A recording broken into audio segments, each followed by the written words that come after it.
Hello, everybody, and welcome to the webinar. We are joined today by Daryl from Sponsor Profit. And Daryl is going to talk us through 5 PPC mistakes you must avoid in Q4. Daryl, thank you for joining us and interested in hearing what you've got for us today. Yeah, thanks for having us, Richard. I'm looking forward to sharing this with your audience. This Q4 is always an exciting time for most brands. It can also be an expensive time. So I just want to hopefully share some tips today that can make sure everyone gets the most out of Q4 and the most important metric, which is profit. Right? We don't want to be just lining Amazon's pockets for the next couple of months. So hopefully we'll achieve that today. All that Black Friday and Christmas and Cyber Monday and all that coming up. It's important to make a big hit on that, isn't it? Yeah, definitely. It's set you up for next year as well, right? If you can have a nice profitable Q4, there's always the challenges of Q1 and Chinese New Year to negotiate and all that kind of stuff. So getting a head start on all of that during this next couple of months when it's really busy can really help shape the plan for Q1 and beyond. So. Yeah, absolutely. Yeah, well, I mean, fire away whenever you're ready. So today I'm going to share 5 mistakes that Amazon sellers really can't afford to make this Q4, and hopefully help everyone squeeze those last little extra dollars that can make a massive difference to the bottom line. So Q4, just said it's really exciting time of the year.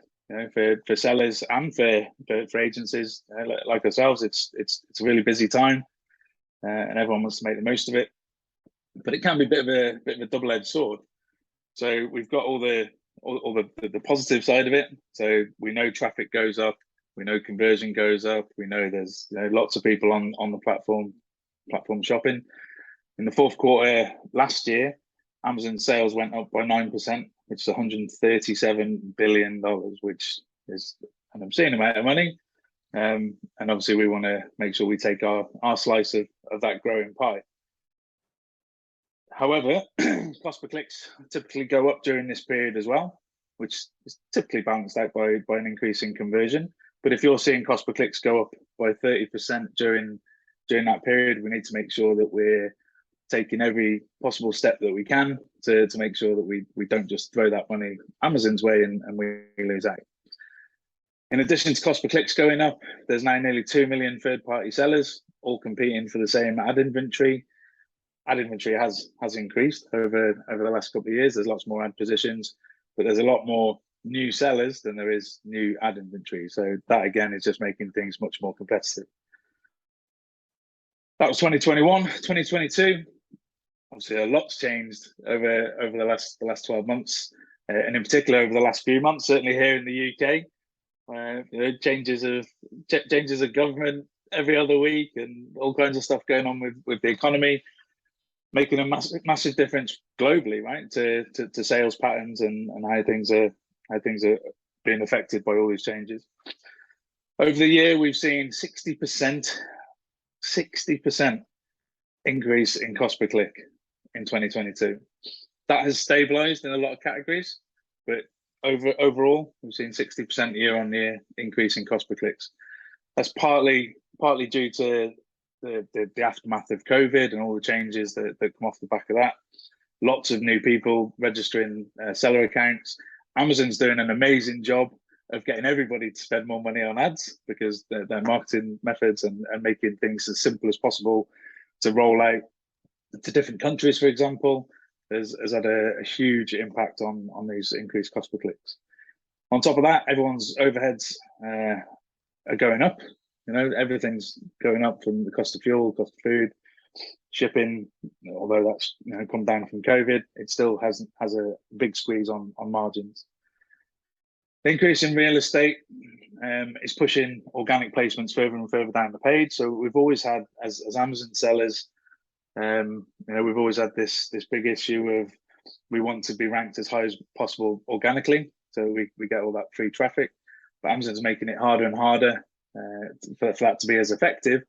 Every time they put in a new reel of paid ads across the top of page 1, or a new section above or below the videos, they're just pushing most of the organic search results further and further down the page, and the constant updates. I think it's something ridiculous, like one a week at the moment. New features being rolled out.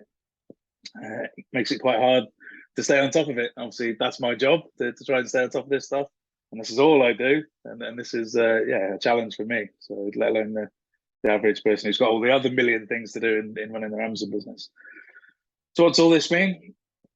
It's now more than ever, more important than ever, to drive paid traffic to your listings. Like I said, if we're losing all these organic placements that are being replaced by paid real estate, if we're not keeping up with those changes, we're going to start slipping and then losing market share. And we don't want to jump into Q4 without a game plan and expect to win. Like, there's some big brands now that have been around for a long time on Amazon. They've kind of got this whole Q4 strategy dialed in. And if we want to take our slice of that pie, we've just got to be a bit smarter about it. Because what worked last year won't work this year. We're all busy, but as sellers, you've got a million and one things to do, right? You've got your inventory to sort out, you've got customers to please, all these kind of other day-to-day things that you need to worry about. PPC shouldn't really need to be one of them. You just need some simple, actionable strategies that's going to help you make the most out of this huge increase in traffic. And ultimately, we're all in business to make a profit, right? We're not just there to make sales and to make Amazon rich. We literally want to make as much profit as we possibly can. So the things I'm going to cover in this presentation today are the 5 costly Q4 PPC mistakes to avoid, what to do instead so you can control your ad costs, eliminate wasted ad spend, maximize your sales, and increase your profits. And at the end, I'm going to give you a special offer, which could potentially be worth up to $2,997. So who am I? Why should you listen to anything that I say? I'm Darryl Patterson. In a previous life, I was in the Royal Navy, aircraft engineer. So yeah, I've always been into fixing and building things, and that kind of explains why I've done gone in this direction. All the kind of nerdy stuff that's involved in the data with PPC. So I co-founder Sponsor Profit, managed over 15 million in ad spend, worked with over 100 brands to date, just with PPC. A lot more than that in coaching, and yeah, upwards of 100 million now, I think, in PPC sales on Amazon. So some of our previous clients, so Brian come to us, his sales, you can see, been stagnating for a couple of years. He come to us and we increased his PPC sales by 236% in 120 days, doubled his business, and yeah, the rest is history. Kevin, another example, same thing, stagnating sales, increased his sales by 292% in 120 days, 3x'd his business, and he's recently exited and decided to retire and go and do what he wants with his life, which is a great position for us as an agency owner. To be involved in those kind of journeys, helping people make life-changing amounts of money in a short period of time. That's pretty cool. And that's one of the reasons we do this. It's what? Sorry, he's got his own island. He's got his own island. Yeah, he just as a lot of people do. They're looking to build these Amazon businesses as a little nest egg for their retirement, right? And we see it's so too often where people just get stuck in this trap of not realizing that they've got something valuable, and just with a few small changes in a very short period of time, we can actually show them they've got something valuable that people are willing to buy, and then help them exit, which, like I said, is pretty cool for me. We're an Amazon Ads verified partner, part of the Amazon partner network, and we're also official partners of Helium 10. You may have heard me or Laura, or both, on a whole bunch of podcasts. We've been on with Clear Ads, Viral Launch, Lunch with Norm, My Amazon Guy, Empire Flippers, Finch Profit, and a whole bunch of others. But yeah, this webinar isn't about us. This is about you guys and how we can help you hopefully save and make some more money and ultimately, most importantly, more profit in Q4. So the number one mistake, and we're talking more and more about this at the moment, as the game's changing and all these rises in cost per clicks, we need to find more creative ways of balancing this out. And the main one, the real big one, is not optimizing product listings. Just time and time again, we see people come to us when we start working with them, and they've got the same product listing that they created 5 years ago. And what worked on Amazon 5 years ago is definitely not gonna cut the mustard in 2022. So Amazon's only going to show you a product, whether it's an organic listing or a sponsored ad, because they think that somebody's going to purchase it, right? They've got really, really good, particularly over this last couple of years, at identifying what's relevant and what's not. And the more relevant that you can make your product listing, the better you're going to perform organically and in paid ads. It used to be the case that you could just create an ad, target a keyword or an ASIN that was completely irrelevant to what we're selling, and we could get it to show. That's not the case anymore. We've got to be much more relevant. So we need to make our product listings as relevant as possible. And yeah, your PPC campaigns will be of no use if your customer lands on the product detail page and that's not what they're looking for, right? That's a really poor customer experience, and Amazon's all about the customer experience. And so if you want to take advantage of this huge spike in traffic in Q4, the first thing you've got to do is address your product listings. There's loads of little tweaks that can be made that just incrementally increase your conversion rate. And people always think it's not worth going through the hassle of making all these changes and spending all this money on advanced A+ content and all the new modules that they release, like from the brand, things like that they're only going to give you incremental increases. But an increase from 10% to 11% isn't a 1% increase, right? That's a 10% increase. So you can get an extra 10% more sales for the same ad spend. So this is hugely important. So when we're optimizing our product listings, the first things we want to consider, it doesn't matter what's on the product page if people don't get to the product page, right? So the first thing we want to address is click-through rate. And click-through rate is indirect relevancy score, effectively, right? If you've got a really low click-through rate, that's indicative that something's not resonating with the shopper, right? If you're selling a iPhone charger, just looking at an iPhone charger, and your image in your ad is of a calculator, like that's totally irrelevant, right? So people aren't going to click on it because that's not what they're looking for. So we've got to be super relevant, and that's what's going to increase our click-through rate. So to do that, we want to target the most relevant keywords. Should be quite straightforward. We want our top performing keywords from our ads in the product listings and in the back-end search terms. The main image has got to be attractive and easily show what the product is. So a lot of times people try and differentiate their product image, and all they do is confuse the situation. It still clearly needs to show what the product is or and what the product does, while still differentiating. Make sure the main keyword and benefits at the beginning of the title. You only have however many characters, 70, 66, 70, or whatever seems to be always a change in target. But whatever that truncated length is for the product title, you need to try and get across the main keywords and the main benefit of that product in that first section of the title, so they can very easily identify what the product is and how it's going to help them. And if we can increase our click-through rate, we're going to get better ad placements, potentially a contributing factor to organic rank. But at the end of the day, if we increase our click-through rate for the same impressions, we're just getting more traffic for the same effort, right? And helps you rank higher in all organic searches. So when it comes to Q4, there's a few do's and don'ts that we see. Again, we've seen these mistakes year after year, what works and what doesn't.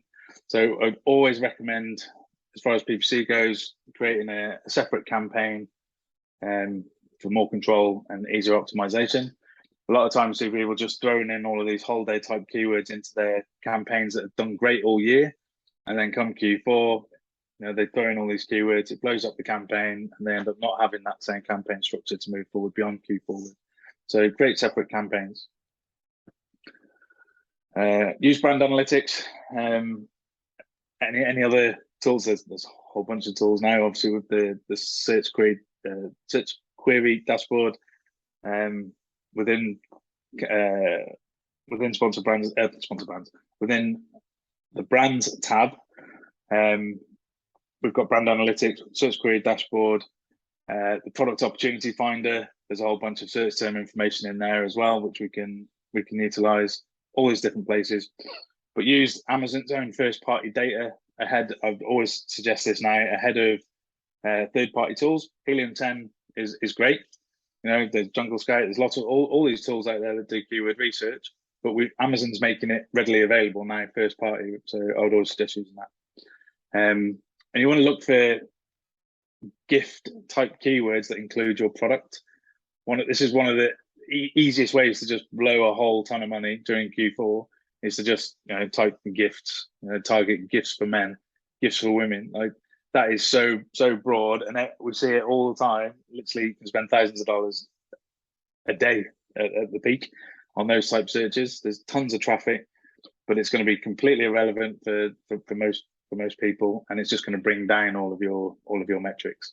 So, in that example, if you sell a wallet, wallet gifts for men, and type that into these tools, brand analytics, Amazon search terms, and try and find variants that include your product. That still casts a wide enough net that you're targeting gift type keywords, but not wide enough that you're just going to blow a ton of money and be completely irrelevant. Don't bid on the generic terms. Hold the gifts. It's far too broad. You'll lose a ton of money. And set a limited budget. I think one thing I see a lot is it comes into Q4, Amazon send out their emails suggesting these increased bids and increased budgets, and everyone goes, "Oh, I'll do it because Amazon says," but if that's going out to everybody, the same thing happens every year, right? Cost per clicks go up. Everybody's 2x's or 3x's their budget, and then they introduce all of these really broad terms and realize that there's no money left at the end of the month in terms of profit. So set a limited budget for these type campaigns, and just treat it as a research campaign until you've got enough data on a specific search term to target that search term specifically by itself. And keep a close eye on it. Right? These campaigns can ramp up very, very quickly. Start with a small budget and gradually increase that budget bit by bit. Don't leave it for weeks on end and leave it unattended, because it will spend a lot of money. And again, include same keywords that you used in PPC to update your product listing. So this should be an ongoing process anyway, right? But even more so in Q4, if you identify a handful of gift type keywords for your product that's converting really well, you want to update your product listing to highlight those keywords. If people are searching and purchasing at a high rate on wallet gifts for men, make sure that's in your product title, or at least in your bullet points, product description, A+, all that kind of stuff. On the conversion. Sorry to interrupt. Yep. On the keyword optimization front, yep. How often would you recommend people are reviewing that? Great question. So in normal times, I would say everyone should at least update their bids weekly. I think there is software tools out there that say, oh, we optimize hourly. I think that's overkill for the average seller unless you've got a huge catalog of products and doing huge volumes. On average, once a week. During Q4, we actually increase our bid frequency to 2 to 3 times a week, depending on the size of the account. So yeah, I would say if you normally optimize once a week, do it twice a week. If you normally optimize twice a week, increase it 3 times a week, because the traffic does start to ramp up quite quickly. Oh, thank you. So moving on from click-through rate, optimizing for conversions. So that first element, the click-through rate, it's only the things that you can see in the ad or that you can see in the organic listing, right? So we've got the main image, we've got the title, and we've got the price, which obviously you can control. You can use coupons, all that kind of stuff. That's also going to help increase click-through rate. And reviews, obviously, if you've got really low reviews, that's not going to help with click-through rate. If you've got a decent amount of reviews and a high star rating, that's obviously going to contribute as well. But beyond that, once we've got the click, we've got them to the product listing, that's where we need to do the selling. So we want to make our offer as compelling and persuasive as possible. Price is going to play, I think, this year more than previous years, is going to play a bigger part in terms of which products have a stellar Q4 and which ones don't, just because of the way the economy is changing. People are still going to buy gifts for Christmas for loved ones and particularly kids. They're probably going to be a bit more selective than they've been in previous years. So yeah, want to make our offer as strong as we possibly can. High resolution images. I mean, this is hopefully not teaching anyone to suck eggs, but I still see so many bad images on Amazon. It's there's no reason for it these days, right? So high res images, particularly the main image, make sure these images are zoomable. People typically on mobile phones, they want to be able to zoom in to see these images closer up. Use lifestyle images, again, a massive thing. We see so many people just not using lifestyle images. The whole point of the lifestyle image is to show how the product will be used and how it potentially is going to make the person feel from using it. They can't pick up and touch this product. It's just images. So we've got to try and replace the experience of picking something up. If you think like I'm an Apple user. Some people obviously will be, some won't be. But when you open up an Apple product, the packaging is an experience, right? The feel, the sound, like the whole thing is an experience. You can't do that when we're selling online. So we need to try and replicate that as best we possibly can in these images. Product titles and bullet points. Explain the real life benefits, not the features. It's made of this material and it's this size and all that kind of stuff. Yes, that's information we want to get in there, but people buy with emotion, right? People are buying the feeling. They're buying what it's going to do for them, how it's going to make their life better. A+ content that highlights your brand and product story. There's all kinds of different layouts with A+ and all the different modules. We've seen that the best ones in most cases are like the landing page styles. And this is a great way to not only tell your brand story, but really dig deeper into this kind of emotive side of your product, like how it's going to make someone feel, how they can use it, how it's going to make their life better. It just gives you a whole bunch more real estate other than just your 8 image stack. And this can go a huge way to improving conversion rates, especially if it's a product that needs to be shown how to use it. If there's like user instructions, get them in your A+ content. Don't wait for someone to buy it and then figure it out. Tell them how you're going to use it up front. So yeah, keyword rich title.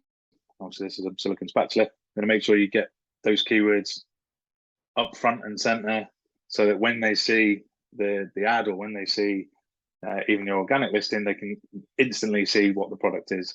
We see a lot of titles that are very much, they're leading with the brand name, which I'm going to say you have to.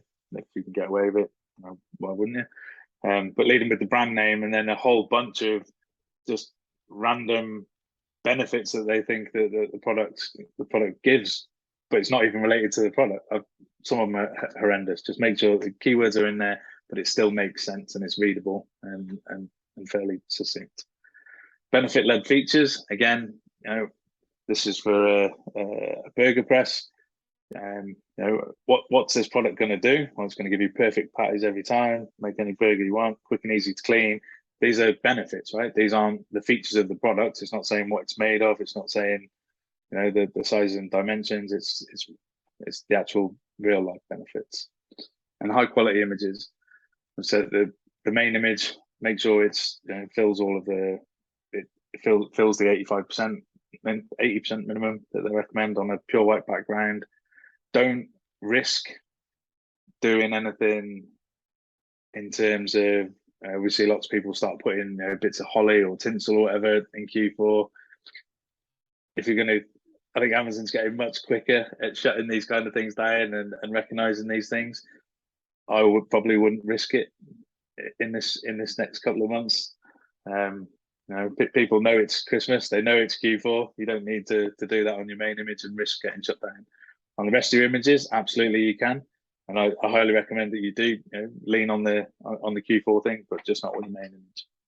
And make sure that your supplementary images. Sorry, go on, Richard. I was going to say, I bet it does work briefly before they get shut down. Yeah. With every year we see people try it, and 4 or 5 years ago, you could get away with it sometimes right the way through Q4. Brilliant. Yes, it stands out, and yes, it attracts the click. But now, like I said, their algorithms are getting so much quicker at picking up, stuff that they're saying is against TOS now. And yeah, if you want to risk it, that's your call. But I certainly wouldn't recommend it in this modern 2022 Amazon. So yeah, supplementary images, absolutely. Use them and your A+ content to lean on the holiday side of things. But just make sure your images are top notch, top quality. I don't think there's no need these days to just take poor images on your camera phone. Get them done properly. It's a one-time investment that's going to pay you back every single day, right? There's no point shortcutting it. And the same with EBC. I see a lot of still so many listings that have just got a really poor image and a block of text that it's just no point, right? It might as well just be the old block of text on the product description. You've got the ability here to almost create your own website, right? And it's not just one view. Some of these you can scroll like multiple times. You can get a lot of content in these. And it's another opportunity as well for indexing keywords, right? In the back of the images, the text now is all, as long as it's not text on an image, but the text is all indexable. So it's a great way for working in more keywords, and certainly hidden keywords, potentially Spanish translations and stuff in the images. So yeah, just make sure you really utilize and spend the time and the money to make this A+ look really high quality, because particularly again when you're scrolling on mobile, this is what people expect now. They don't expect just a block of text or one poor image in the A+. They expect it to be more like a website. Amazon wants you to build a brand, right? Not just sell products on their platform. So if you've got, I've just covered some of this. So if you've got a highly giftable product, absolutely optimize it. To lean on that holiday period. Just not the main image. Definitely not the main image. Don't risk it. Make sure again you use the same keywords that are converting in your PPC. Cycle them back into your product listing. And if you're not sure which content to go with, this is something that everybody should be doing. It's not specifically PPC, but it does have a direct impact on how your ads perform. So using managed experiments to split test everything. So we're talking about making sure that the main image is high resolution and fills the white space and stuff. But even a slight change of angle can have a dramatic impact on your click-through rate. So Amazon's made it far more in-depth now. It used to just be a couple of things that you could split test, right? It was the title, it might have just been the title. I think now you've got the title, the bullet points, the description, A+ content. All of these things can be split tested using managed experiments. And again, it's not relying on third-party data. This is straight from the horse's mouth. So definitely make the most of that if you're unsure. That's just a screenshot of the A+ content experiment.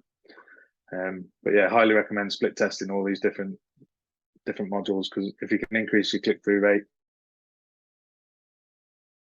people for the same impressions, so you're gaining that impression share. And then if you can convert more of those people, you're just going to get more sales for the same spend, right? So that's number one. Product listings, huge. That's probably the longest one.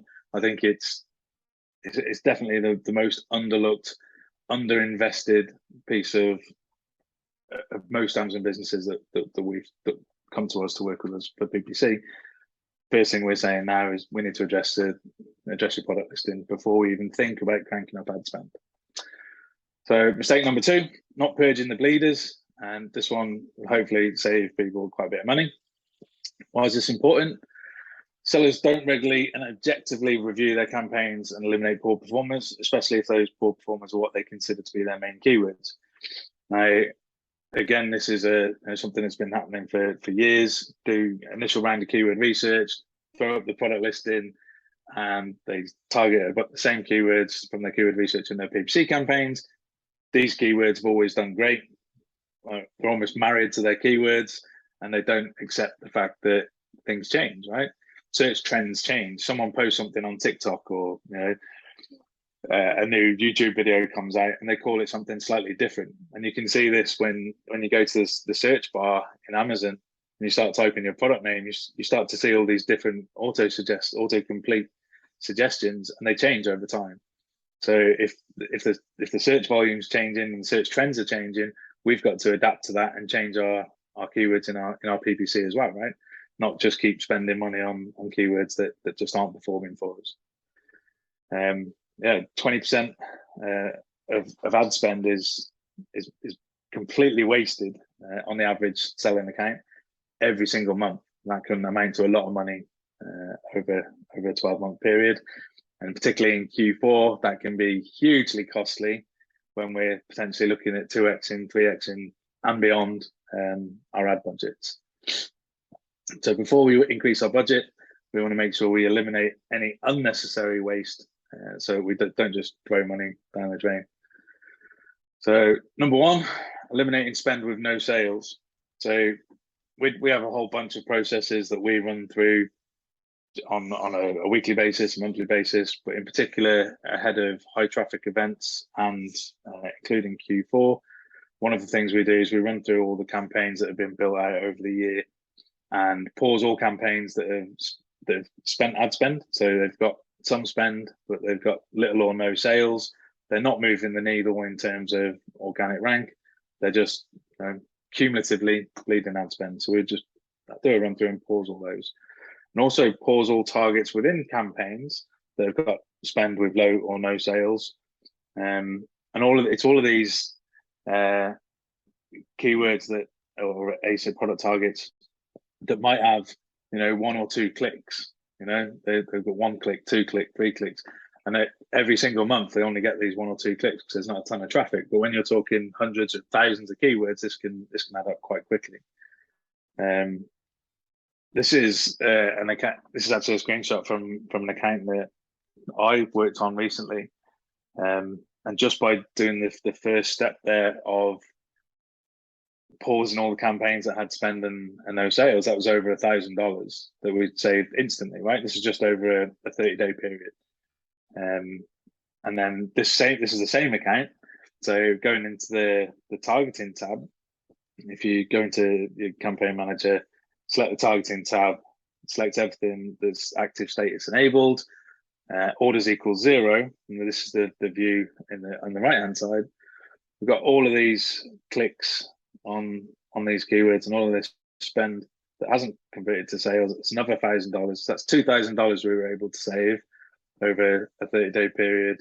Well, eliminate that spend going forward, so we can assume we've got that spend in 30 days. The next 30 days is likely to be the same, but we've just removed that instantly. So that's freed up $2,000 of ad spend that we can better spend elsewhere. So I think a lot of people will be really surprised when you run through this. It's a very simple, very easy thing to do, but it can save a whole ton of money. And we've had accounts previously that have had much higher numbers than this. When the accounts are doing 6-7 figures a month, these can run into multiple thousands of dollars in savings. So definitely worth running through. And then once we've identified all of that saved spend that we're not spending now, we want to redirect that elsewhere to the campaigns that are performing well. So again, going into Campaign Manager, selecting the Budgets tab, we can use the filters here as well to see which campaigns are out of budget. They're not in budget all of the time, so you can set it to in budget less than 100%, campaigns enabled, and we can even set the ACOS. So if our target ACOS is, say, 30%, we might want to look at anything less than 35%, or whatever numbers you're comfortable with. And then it actually tells us, right, which campaigns are running out of budget, and with even recommendations on what to increase that budget to. So in this scenario, we've just saved $2,000 in stuff that's not converting.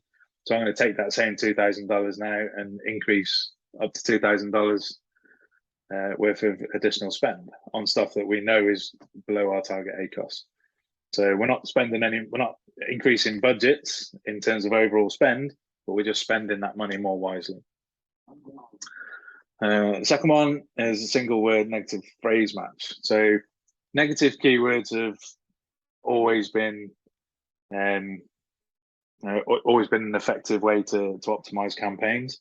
I think when we only use negative exact match, we're potentially still spending a lot more money than we actually need to. And I'll get into explain that a bit more in a second, but we should use negative exact match when we have a longer tail search term, for example, that just is spending a ton of money, it's not converting for us, and we want to eliminate just that search term. If we want to eliminate multiple search terms at once, we can use negative phrase match. And the only reason people tend to err on the side of caution with phrase match is if you take a 2 or a 3 word phrase, you can eliminate a whole bunch of good converting keywords inadvertently because you haven't taken into account the other variations with words before or after the phrase that are performing elsewhere. So the way we use negative phrase match is we only use single word negative phrase. So if a keyword, let's say we're talking about Apple iPhone charger again, we certainly wouldn't ever want to negate Apple iPhone or charger in our campaigns because that's what we're selling, right? But we're not selling a Samsung. So Samsung as a negative phrase, just the one word, would eliminate any search term that contained the word Samsung, whether that was Samsung iPhone charger, Samsung iPhone charger, Samsung phone charger, Samsung TV, Samsung laptop. It would eliminate all of that out of the gate. And this is super powerful. And if done right, this can save a ton of money. So in this example here, we're selling a wooden scrubbing brush, and pulling up the search term report, we've obviously got scrubbing brush, I would guess, as a broad match keyword in this campaign. And it's just pulling in all of these search terms for silicone scrubbing brush. We don't sell a silicone scrubbing brush. So just by looking through the search term report, we've identified another $171 of ad spend. Let's go back there. Without a single sale, right? 200 clicks, that's going to pull down our conversion rate, and because it's completely irrelevant. So just by negating the single word silicon in all of our auto campaigns, broad and phrase campaigns, we instantly eliminate all of these searches in one fell swoop, and we prevent it happening again in the future. And I think that's the key with this strategy. It's not just about waiting until you've spent the money and then negative exacting that particular search term. We're saying we've identified a theme here that isn't relevant to our product. Let's prevent it spending in the first place. And that's going to free up more ad spend for stuff that is working well. So again, just going into Campaign Manager, into the ad group. If you go to add keywords and then go to the suggested tab in the right-hand screen there. So this is where you go to add keywords into a new campaign. This is a great way to find out, well, twofold. It's a great way to find out how Amazon's viewing your product. And particularly if someone's launching a new product, or it's a fairly new product, going in and looking at this list of keywords gives you a very good indication on how Amazon is understanding your product listing. So if a lot of the keywords in here are relevant, you might want to readdress your product listing and the keywords or backend search terms maybe, because you've clearly included something that's confusing Amazon, so it doesn't know exactly what your product is. So that's a great way of using this. But for this context, we're looking at anything here that doesn't relate directly to our product, right? So if we're not selling a blue spatula, we're not selling a set of spatulas, or OXO, which is a brand name. Ours isn't red, ours is orange, right? So all of these things, we can just use this information to now build out quite an extensive list of keywords that we don't want to show for, search terms that we don't want to show for, and we can eliminate all of that waste up front. You can always circle back and test this stuff down the line, but certainly in the early days and in high traffic periods, we just want to get super focused on what really works best for our product. So that's one place we can find those words to build out into our single negative list. The other is obviously the search term report. So hopefully everyone knows how to download a search term report. The slides are here if anyone wants to follow those instructions. But once we get into our search term report, there's two ways we want to use this. One is sorting by highest ACOS. Typically, a high ACOS means low relevance. So in this case, we've got stainless steel spatula set, rubber spatula, OXO again as a brand name, and spoons. Well, we're selling spatulas, not spoons. So yes, we might make some sales, but the conversion is going to be terrible and the ACOS is going to be high. So another place just to grab these spoon as a negative. So we've got the search term report, we've got the suggested keywords, brand analytics, just looking at Amazon search terms, right? And this changes on a daily basis. So we can use this. We can use this frequently. We typically do this once a month for our partners. We look at what's going on in terms of search trend, because as we come into Q4, these gift type keywords in particular are going to start showing up at the top. At the moment, Halloween's obviously tons of keywords related to Halloween decorations and stuff. So you can start here by just typing in your main root keyword. So we're talking about a spatula. We can type in spatula, and then we can go through this list and literally pull out all of the single words into our negative phrase list that we then upload to all our campaigns to eliminate all of this, all of these search terms in one file swoop. So preventing tons of misspent ad spend. And one little known one that most people don't know about is sponsored brand, broad match modifiers. So we typically find that broad match for sponsored brands works best, just because by its nature, it's much broader, but we typically see performance. The performance metrics work better for broad match than exact match, unlike sponsored products. But for sponsored products, we have more control with placement adjustments and all that kind of stuff.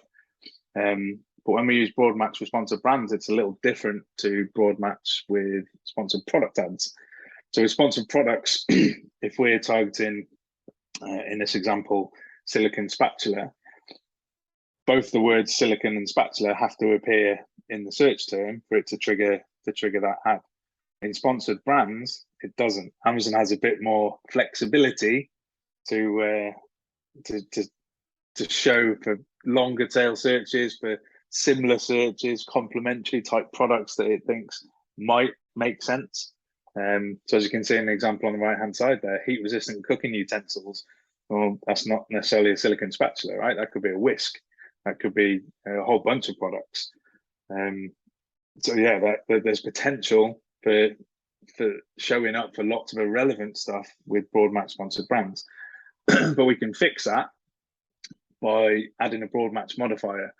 And I call it the love child of broad match and exact match.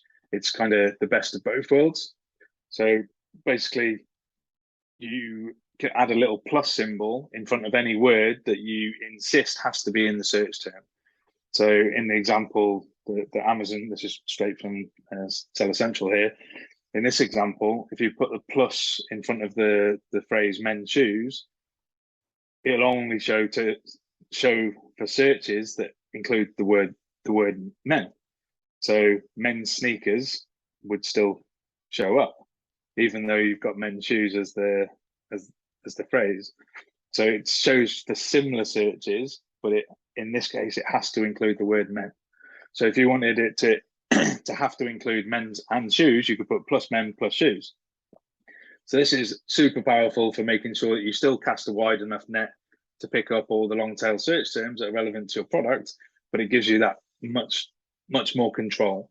So if it's only men's shoes you want to show for and not women's shoes or kids' shoes, you can just use the plus symbol here and effectively eliminate a lot of searches without the need for negative keywords. So that's a really, really effective way of, like I said, keeping it super relevant, but still broad enough that we don't kill off all the traffic. Mistake number 3, treating all keywords equally. So I'm sure everyone's heard of the 80-20 rule. So 80% of the results come from 20% of the effort, from Wilfredo Pareto. And this is no different when it comes to PPC. And I've gone through this with dozens and dozens and dozens of search term reports, where if you pull a search term report for the last 30 days, last 60 days, whatever period you're looking at, you'll find that 80% of your sales will come from 20% of your keywords. 80% of your impressions will come from 20% of your keywords. It's almost like the same as everything else in life. It's a true principle. So it stands to reason that we want to focus 80% of our efforts on the 20% of the things that are driving the 80% of the sales. So we want to focus the majority of our budget on our best performing keywords. And when we say best performing keywords, we typically do a run through again for these high traffic events. And we would say it's got to have multiple sales. We typically use 3 or more sales. If it's got less than that, it's not really contributing anyway. It's got to be highly relevant. So an above average click-through rate. So 0.4 is kind of average. Anything above that we would deem as highly relevant. And within an acceptable ACOS range. So if we're targeting a break-even ACOS of 30%, we would typically allow up to 40% for Q4, only because we'd said at the start, conversion rates typically go up by up to 30%. So a 30% increase on 30% ACOS would be close to 40. So we know that the conversion rate is going to go up, so we can allow for a slightly higher ACOS when we're doing this run through. If anyone is not sure what break-even ACOS, it's basically your profit margin. So if you've got a 30% margin, your break-even ACOS would be 30%. And that just means that we're driving as many sales as we possibly can, PPC sales as we possibly can. So to influence sales volume and sales velocity at little or no cost on those sales. Search query performance dashboard, I touched on this earlier. This is one of the best releases that Amazon's made as a marketer this year. A lot of people still don't know it's there, but if you go into your brand analytics, this is now the default the default screen. It's defaulted to the brand level, but the latest update, which only came out a few weeks ago, now gives you the option to view ASIN level data.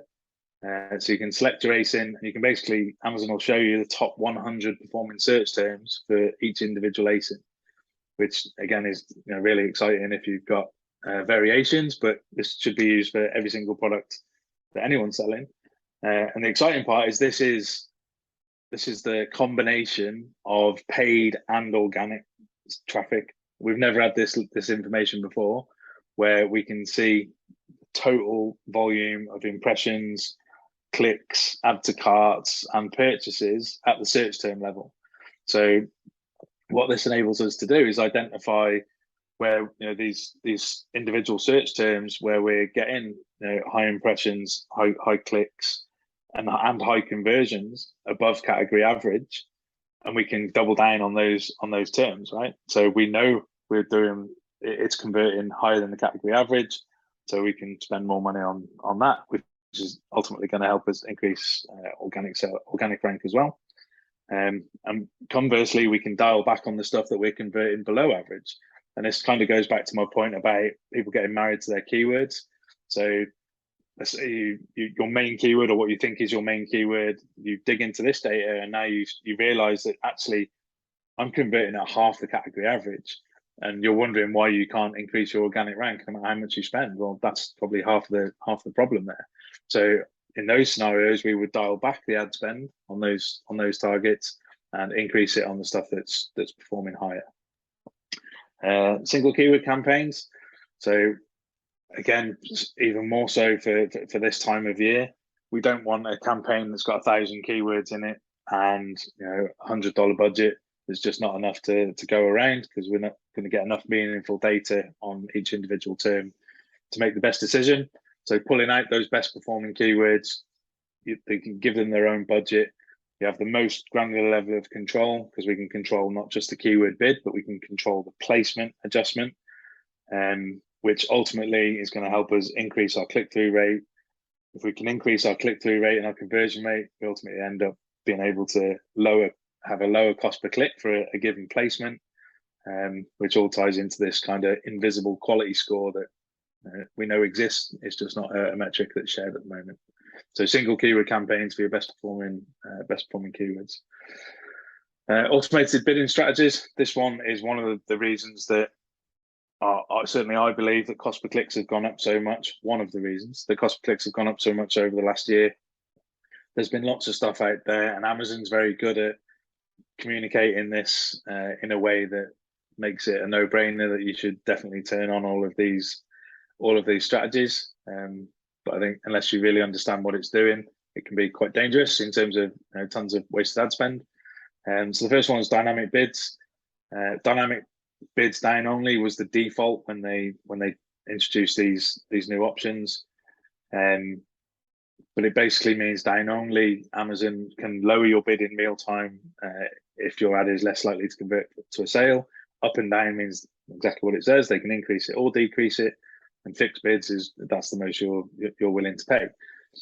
A lot of people we see again when they come to us as an agency, have just got dynamic up and down across the board for every campaign, and just because they think that that's the right thing to do, which it isn't. And the second part of that is bids by placement. So Amazon will let you increase your bids by up to 900% for any given placement. But in addition to dynamic bids up and down, that's potentially turning a $1 bid into a $20 bid. And so people end up having super high cost per clicks because they're just taking that number one ad position at any cost without really calculating what that actually means for their ad campaign and ultimately for profitability. So it's using these two strategies in a way that makes sense, that you can still afford, that's still going to get you the best possible results. So yeah, using these strategies, you don't have control. You're giving Amazon all the control, and Amazon are going to want you to have the best possible placement, and they don't mind whether it costs you an extra $2 or $3 to win that auction, right?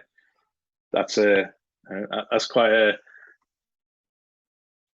a big bit of responsibility you're just handing off to the person that's going to charge a credit card. So yeah, just be super careful with those kind of strategies. And top of search, everyone always goes top of search, right? Top of search has a higher conversion rate, has a higher click-through rate. Absolutely it does. But it doesn't mean that every single target and every single keyword should be placed for top of search. It should be an increase for top of search. Some products, some keywords, some ASINs perform far better on product pages than they do at the top of search. And that's typically when there's a big discrepancy between pricing or between reviews, and potentially you're missing out on a lot of money by only focusing on that top of search placement. So we want to test this on every single target to find where the best placement is. Like I said, not necessarily top of search. And they perform vastly different between the three placements. And that's why we need to test each and every one. Would you recommend dynamic bids down for anyone? I don't understand why not up and down being a good idea, given that you're leaving control of how much the bids are to the person who the money goes to. But so, down exactly. Sounds like it could be useful. Down, I would highly recommend down only in all cases, apart from if you're launching. You don't want to use down only because you've got no campaign data, no campaign history. So Amazon doesn't know. So there's a lot of time they won't even enter you into the auction. So in launch, we would typically suggest fixed bids because we can put a high bid and Amazon isn't going to try and lower it. So at least we can get the ball rolling and start getting impressions and clicks. And up and down, we use for like brand defensive strategies. So if you're defending your own ASINs, so targeting your own other products, building a bit of a moat around your own brand in terms of your own brand names, branded search, we would use up and down because we want to defend that at any cost. So we will go high bid and up and down in those circumstances. It's unlikely that Amazon's going to lower our bid, saying that we're unlikely to convert to a sale when someone's actually typed in our brand name, right? So we're typically not going to end up paying that stupidly high bid, but we're defending against that. And if a competitor wants to come in and bid on our brand name, well, they're going to pay for it, right? Because we've got this up and down strategy as well. That's the only time that we would use up and down, and that's the only time we use fixed bids. The rest of the time, down only. It's by far the safest for normal day-to-day circumstances, for sure. So it's just showing the top search placement again. So it's not always the best. Not always the best place. We want to test all of these things at a search term level, which sounds like a lot of work, and it is, but it can have massive benefits in terms of increased sales, but also it can be super expensive when you're constantly pushing top of search on all of your targets without a real a real reason, right? If we're launching, yes, we want top of search. If we're trying to increase rank, yes, we want top of search. That's where 70% of the clicks come above the fold, right? On page one. So yeah, we definitely want to do it in those scenarios, but on a normal day-to-day basis where we're just in kind of maintenance mode and we're just looking for slow incremental growth. Yeah, we want to make sure that the placement is the most effective for that particular search thing. One of the stats I calculated, but across all of our partners' accounts, was the split of impressions. So again, 80-20, the 80% of the impressions were coming on product pages and rest of search, which, yes, we know click-through rate and conversion is much higher at the top of search, but if we're only focusing on top of search, we're potentially missing out on 80% of the impressions, right? So that 80% of the impressions can be a lot. That can be a lot for brand building. And impressions are free, right? We only pay when someone clicks on our ad. So why would we want to eliminate all of that potentially free brand building effort by only focusing on top of search? So it needs to be a split between the two. So effective keywords convert, effective cost per click. So yeah, we're not saying that top of search is the only thing that matters at any cost. It has to be, if we can afford top of search, we'll absolutely take it, because there's that's where the lion's share of the initial clicks come from. But it's got to be at a cost we can afford, and that's where bid adjustment and placement adjustment comes into play. Just blindly using these modifiers, can literally just burn tons of cash, like I said, just by pushing up cost per clicks even higher than they are now. So just quickly want to touch on bid adjustments. I think there's lots of different ways of calculating what your bid should be. There's very arbitrary ways of saying, if your ACoS is too high, lower your bid slightly. If your ACoS is too low, increase your bid slightly. Right? It works to a degree. But in these times, particularly for Q4, we want to make sure that we adapt and change with the data. And one of the biggest changes during Q4 that we see, like we've already mentioned, is conversion rate. So if conversion rate goes up by 30%, what does that mean for our bids? So I'm just going to quickly go on how to calculate what the maximum bids you can afford for an individual keyword is. So just in case anyone doesn't quite understand, the lower our conversion rate, the more clicks it's going to take to make a sale, right? So a product that's got a conversion rate of 5% means it's going to take on around 20 clicks to make a sale. So with that information, we can then calculate what our maximum bid should be. So the first thing we want to do is see how much revenue as that keyword or ASIN or whatever that target has generated for us over a period of time. So we typically use 30 days. So if we say our silicon spatula keyword has done $1,000 of sales, that's the revenue, and that $1,000 of sales result come from 100 clicks. So now we can calculate our revenue per click, right? We just do $1,000 divided by 100 clicks, and now we've got our $10 revenue earned per click. Once we've got that revenue per click, we can then target our target ACoS. So if our target ACoS from the example before at 30%, so our target ACoS would be 0.3. So we've got $10 times 0.3, which means our maximum bid for this keyword is $3, right? So you can see there, if our clicks increase but our sales stayed the same, our conversion's gone down. If our clicks went down but sales stayed the same, our conversion's gone up. So by using the revenue divided by clicks, we're actually taking into account conversion rate when we're calculating our bids. So hopefully that makes sense. Watch the replay, rewind and watch it again if it didn't make sense. But that's the most effective way to adjust your bids based on conversion rate. So if conversion's increasing, our bids are increasing accordingly. If conversion's decreasing, our bids are decreasing accordingly. So it's just a great way of saving you overspending or underspending and missing out on potential sales. Like I said, particularly when we've got these big fluctuations in conversion rate like we will in Q4. And finally, number five biggest mistake we see during Q4 is running out of budget. Amazon's every year, every high traffic event, they send out all these recommendations on what you should do in terms of increasing budget. I had an example this week, actually. I had a campaign, I had $100 budget on, and Amazon's recommended budget was something like $1,400.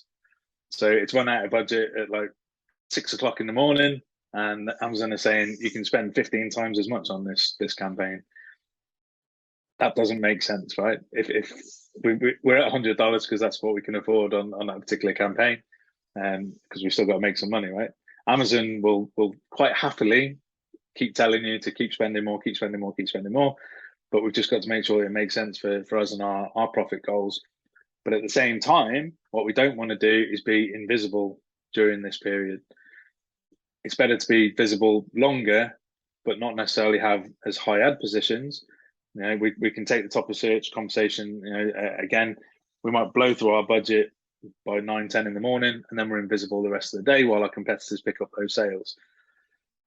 I would suggest a totally reverse approach to that, and it's worked great for our partners every Q4 over the last 5 years.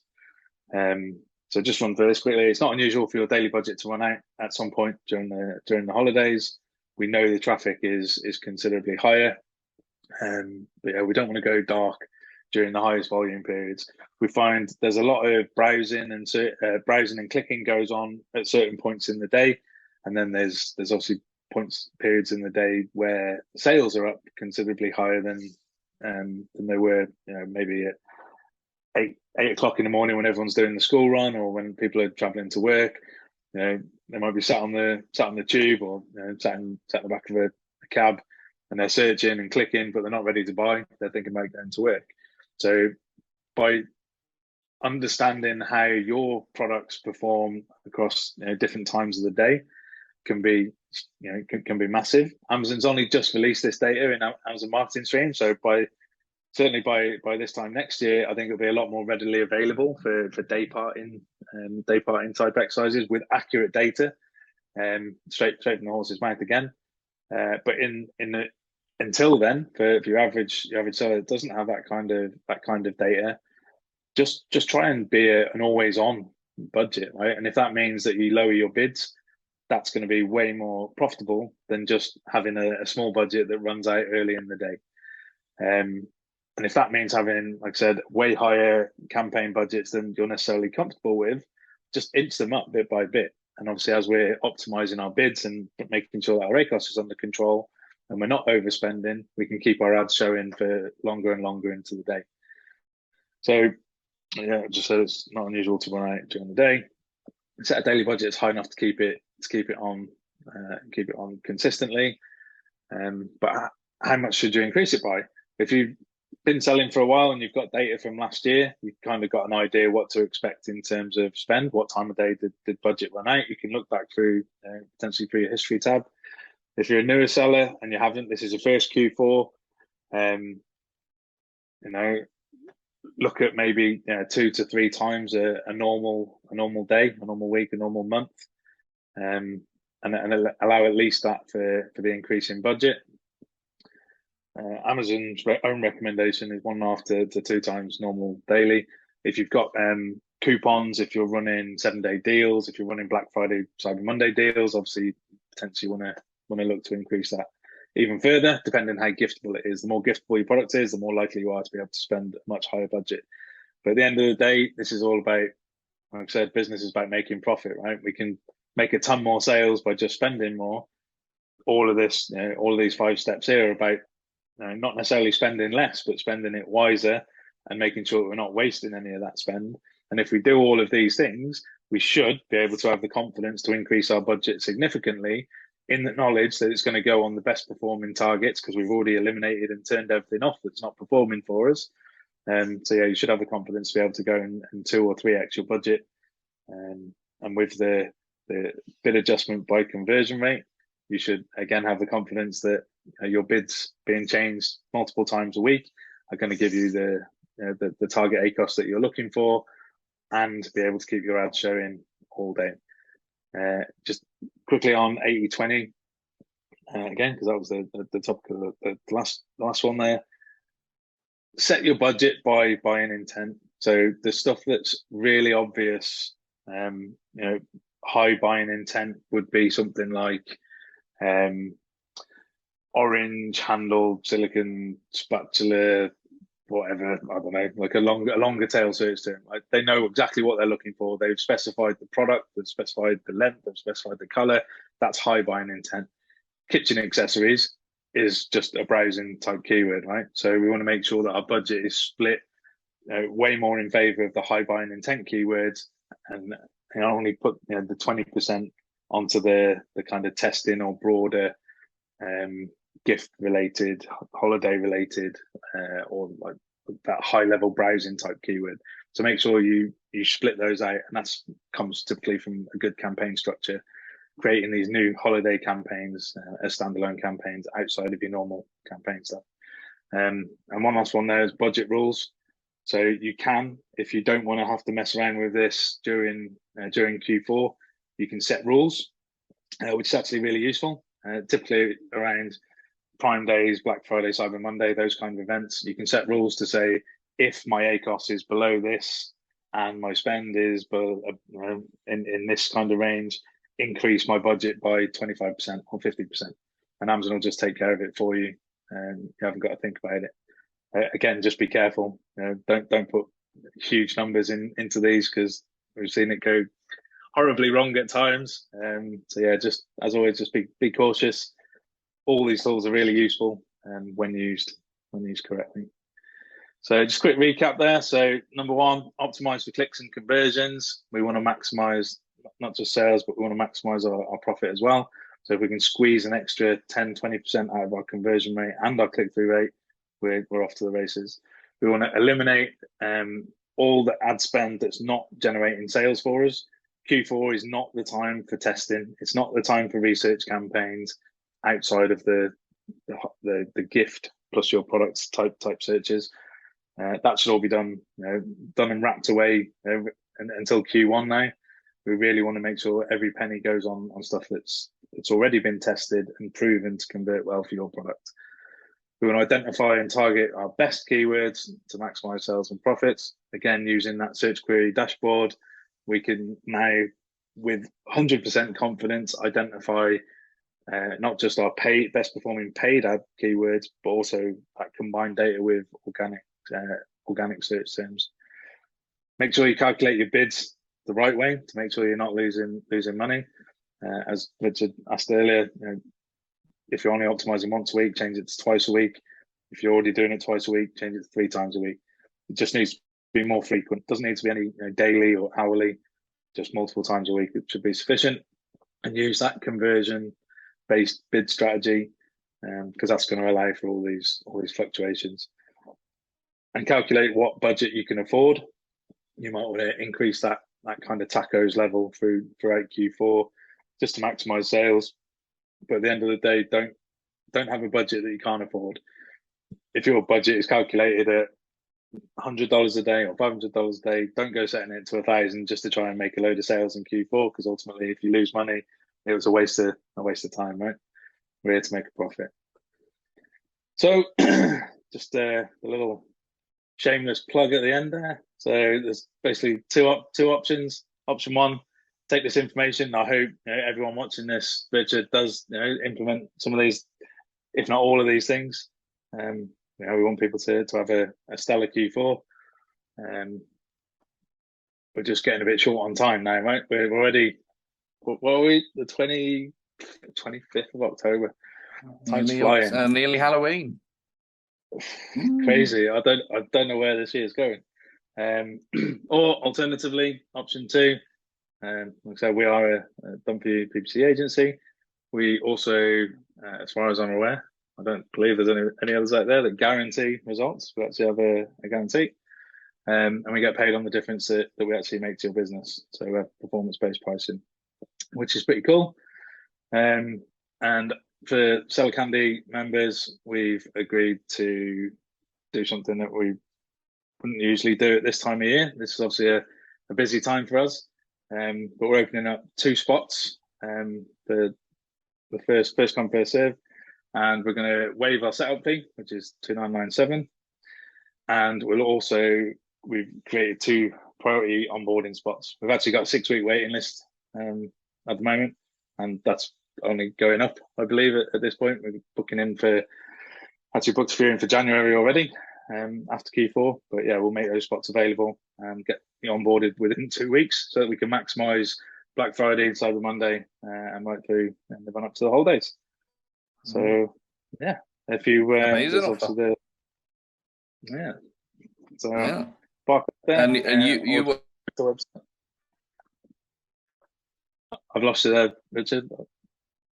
I didn't sorry, you work with everyone worldwide, every marketplace, right?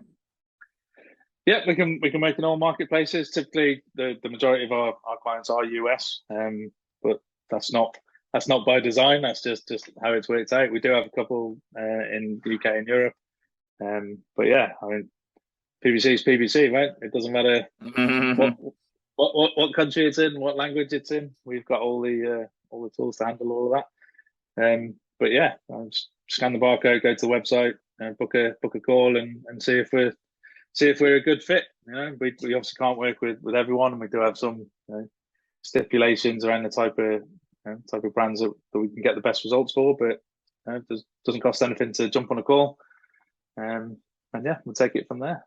But either way, like I said, I just hope everyone has an amazing Q4, and yeah, get optimizing. Awesome. Thank you so much for that, Daryl. That was very, very informative. There was a lot of stuff in there I don't know. I say that at the end of every single webinar, but it's true. I a lot of stuff in there I didn't know about, especially some of the new dashboards and reports and that kind of thing that you can get. I remember seeing them come out, but the updates they've done are pretty cool. And I know you guys are utilizing them really well. So yeah, it's all great first mover advantage. It's always talked about, isn't it? Particularly in marketing. But yeah, Amazon's making all of these amazing tools available for us, and I think the brands that jump on it quickly can see a big advantage, because, like you said, a lot of people don't even know about this stuff yet. So particularly for this Q4, if you can start taking advantage of all these new features, it can certainly give you a leg up. Yeah, especially if you're working with someone who already knows how to use them and guarantees results. So shameless. I thought I'd get one in for you as well. But yeah, no, that was super good. And yeah, we'll be sharing this with everyone, and I hope everyone got a lot out of this. And share with your friends. If you want to talk to Daryl, like you said, head over to Sponsor Profit. You'll be able to pause this video and scan that QR code as well. So yeah, thank you everybody for watching, and thank you, Daryl, for the time. Thanks for having me, and have a great Q4, everyone. Thanks.